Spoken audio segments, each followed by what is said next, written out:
Estou de volta para a gente falar agora da nossa segunda parte da aula de Antiguidade Clássica sobre Grécia. Na última aula a gente terminou falando sobre as características de Esparta e hoje eu vou ressaltar com vocês as características de Atenas. Atenas é uma das principais polis gregas. Atenas foi fundada pelos jônios e o nome vem da padroeira da cidade Atena, que é considerada a deusa da sabedoria. E isso já dá um tom um pouco para algumas características da sociedade ateniense.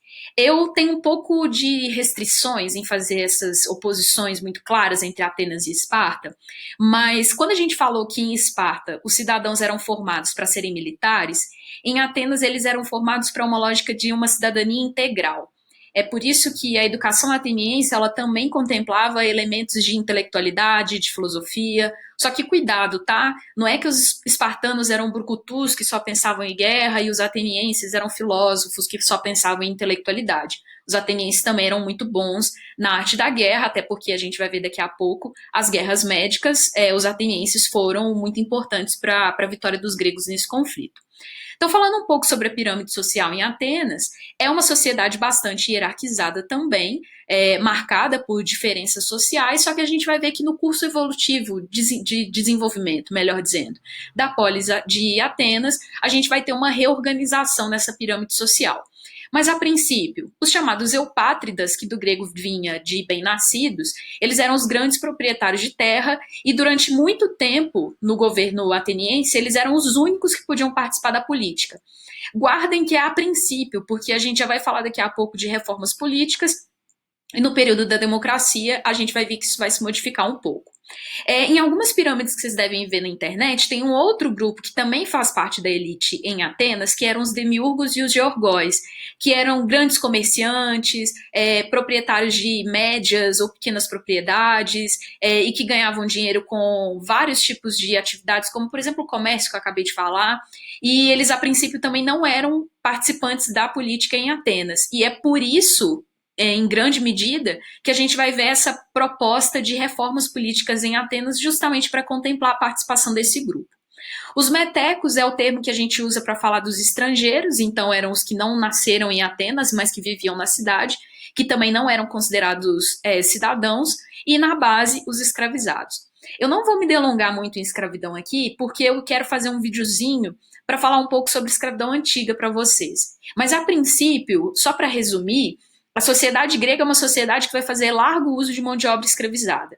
E um dos principais critérios para ser escravizado no mundo antigo não está ligado necessariamente à questão étnico-racial, como a escravidão moderna, principalmente a partir do século XV, vai ter, principalmente a escravidão africana. Aqui na escravidão antiga, a gente tem critérios como dívidas, guerras, venda pela família, ou o próprio princípio de hereditariedade, se você nascia em condição de escravidão, você era colocado nessa base da pirâmide social dessas sociedades. E uma outra coisa também, a gente está ligado à escravidão apenas a elementos de trabalho braçal, mas no caso da escravidão antiga, não necessariamente. Por exemplo, professores muitas vezes na Grécia, principalmente em Atenas, eram escravizados, que eram aí possuídos pelos senhores e a função era educar a elite em Atenas, por exemplo. Então isso era também bastante comum. E em Atenas era uma sociedade que fazia um largo uso de mão de obra escravizada. Por que eu falei com vocês que a escravidão tem muito. A escravidão não, desculpa. A sociedade tem muito a ver com a forma de se fazer política em Atenas. Quando a segunda diáspora é uma saída em massa de um determinado povo, pode ser por motivo político, por motivo climático, perseguições, enfim. No caso dos gregos, quando a sociedade começa a crescer demais, a gente viu isso no primeiro vídeo, eles começam a colonizar outros territórios.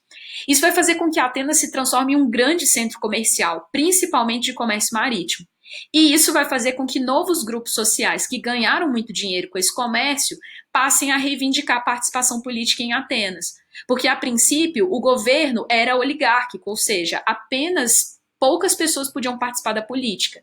E aí eu vou falar para vocês dessas três grandes reformas que vai dar origem à democracia em Atenas. Atenção, porque essa parte é importante e os vestibulares gostam muito de cobrar sobre isso. O primeiro reformador em Atenas, o Dracon, ele vai estabelecer o primeiro código de leis escritas da cidade. Até então, as leis elas eram orais. As pessoas conheciam por meio não de um código de leis escritos, mas pelos costumes, pela oralidade. E na visão de muitos grupos, eles acreditavam que o conhecimento das leis ficava muito restrito a essa elite. E aí, escrever essas leis transformaria essas leis de forma mais acessível para outros grupos sociais. E isso vai ser uma conquista estabelecida principalmente pelo Dracon. Uma outra reforma que a gente vai ter, que é muito importante, é a do Solon. Ele vai elaborar várias leis, como a que ele cancela a escravidão por dívidas. Isso significa, principalmente, a concepção de que um grego não deveria escravizar um outro grego. Mas lembrando, não é o fim da escravidão em Atenas, é apenas a proibição da escravidão por dívidas, ok? Não confundam isso. Atenas vai continuar explorando mão de obra escrava até basicamente a dominação dos macedônios. E um terceiro reformador, o Pisístrato, ele realiza um processo de distribuição de terras. Isso vai fazer com que há uma desconcentração, né, de terras na mão de uma pequena elite, e aí a gente vai ver outros grupos sociais começando a ascender no que diz respeito à economia. E aí a gente vai falar, por fim, do Clístenes, que é o cara conhecido como o pai da democracia ateniense, que é o que eu vou explicar agora para vocês. Pontos importantes para a gente falar sobre a democracia ateniense. Do grego, democracia, governo do povo. Só que povo, né? Cuidado com esse termo povo em história. Porque povo é sempre uma definição muito genérica. Aqui a gente está falando de um governo dos cidadãos. Só que a gente vai ver que a democracia em Atenas estabelecia um critério de cidadania muito restrito. Primeiro ponto da democracia ateniense. Ela é uma democracia direta. O que significa isso? Que o cidadão ele não precisa eleger um representante. Ele mesmo representa os seus interesses dentro da Assembleia.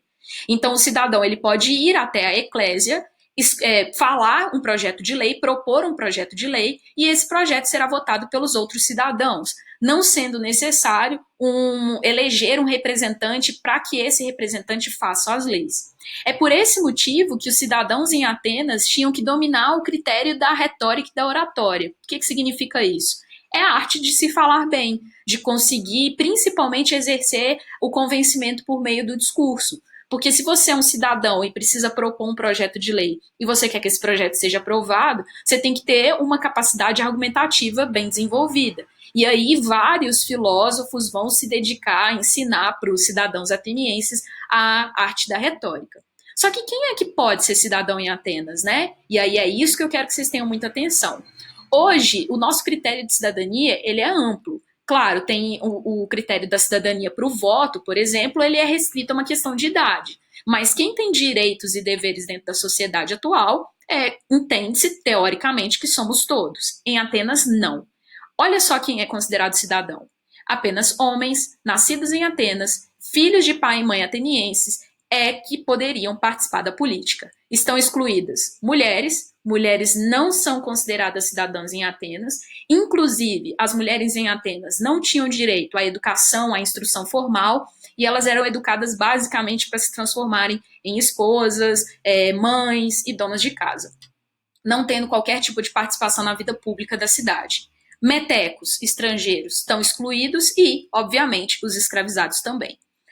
Os atenienses criaram um mecanismo interessante para proteger a democracia. Por quê? O medo deles era a ascensão de tiranos, de pessoas que pudessem tentar concentrar todos os poderes nas suas mãos. E aí o que os atenienses criaram? Um mecanismo que se chama de ostracismo, que também pode ser conhecido como uma ideia de esquecimento. Se um cidadão fosse pego conspirando contra a democracia ateniense, ele perderia os seus direitos políticos e ele seria banido da cidade de Atenas por 10 anos. Só então ele retornaria e poderia exercer de novo a sua participação política. Que tipo de questão cai no Enem nesse tema? Questões comparando a democracia e a cidadania atual com a democracia e a cidadania ateniense. Eu posso indicar para vocês algumas leituras depois a respeito um pouco dessa diferença, mas aqui na minha explicação acho que já deu para entender, porque a gente conhece um pouco de democracia e cidadania hoje, é só fazer esse exercício de comparação com a ateniense. Aqui também um organograma para vocês entenderem os órgãos, como que funciona a democracia em Atenas, mas é muito interessante observar que a eclésia é uma das principais instituições onde os cidadãos iam e votavam nas leis, Mas a gente ainda tem a bulé, os magistrados e os tribunais também. Depois vocês deem uma lida atenta nesse slide. Última parte da nossa aula de hoje é falar um pouco de dois conflitos definidores dos rumos da história dos gregos, que vão ser as guerras médicas, o imperialismo ateniense e a Guerra do Peloponeso, sucedida pela invasão macedônia. Então vamos por partes. Guerras médicas é uma guerra travada entre os gregos e os persas. Ah, professor, então por que médicas? Os persas, eles também eram conhecidos como medos, porque eles viviam numa região da Ásia que era chamada naquela época de região da Média. O conflito básico aconteceu por causa de territórios. Começou com Dário I, imperador persa, e depois levado a cabo pelo seu filho, o Xerxes. Os persas querendo dominar territórios que eram até então colônias, né, já ocupadas pelos gregos. Qual que é o problema da Grécia? Os gregos não eram um império, então não existia uma unidade, um estado que pudesse convocar todas as cidades gregas para lutar contra os persas. Então os gregos tiveram que contar com uma organização interna muito grande, uma coesão entre as polis, e isso acontece principalmente com a iniciativa da Liga de Delos. Atenas decide liderar essa espécie de confederação que tinha algumas cidades-estados membro, com exceção de Esparta. Esparta não vai participar dessa liga, e o objetivo era juntar forças e preparar a Grécia contra possíveis invasões, tanto dos persas quanto de outros povos. Cada polis contribuiria com dinheiro, soldados e recursos que seriam de uso comum guardados na ilha de Delos.